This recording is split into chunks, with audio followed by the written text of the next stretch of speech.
Indian talent academy के home remedy show में आपका स्वागत है। आज हम आपको बताने जा रहे हैं अनिंद्रा। अनिंद्रा एक ऐसी बीमारी है जिसमें नींद नहीं आती रात को सोते वक्त।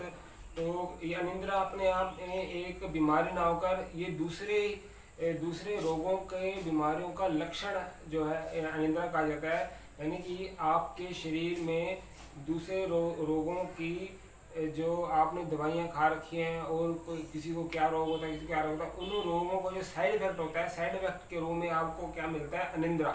अनिंद्रा से क्या होता है कि आपको जो मस्तिष्क में रक्त की मात्रा ज़्यादा हो जाती है और आपको से नींद नहीं आती, जिससे उत्तेजना ज़्यादा बढ़ती है, इससे नींद नहीं आती।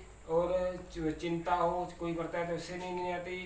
तो इन कारणों के कारण जो है नींद ना आने की बीमारी रह जाती है, रात को नींद नहीं आती। और सुबह उठते हैं, जो सुबह उठते हैं तो उनको सिर में दर्द रहता है, आंखें भारी रहती हैं और सारा दिन हल्का हल्का सिर में दर्द रह जाता है नींद ना पूरी होने के कारण।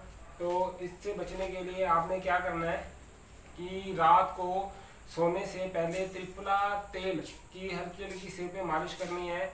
यहाँ पे अपने मस्तिष्क के इधर इधर त्रिफला तेल की हल्की मालिश करनी है और गाय के दूध के साथ त्रिफला चूर्ण लेना है। 7 दिन तक इसका इस्तेमाल करने पर आपकी अनिंद्रा की बीमारी बिल्कुल ठीक हो जाएगी। तो ऐसे और वीडियोस देखने के लिए आप हमारे नीचे दिए गए व्हाट्सएप नंबर पर आकर हमसे संपर्क कर सकते हैं। और हमारे और वीडियो देखने के लिए, हमारे चैनल में आने के लिए धन्यवाद। तो ऐसे और वीडियो देखने के लिए आप हमारे चैनल आते रहिए, हमारे चैनल को लाइक करते रहिए, शेयर करते रहिए और हमारे चैनल का सदस्य बनने के लिए नीचे दिए गए लाल बटन को दबा सकते हैं। Thank you very much.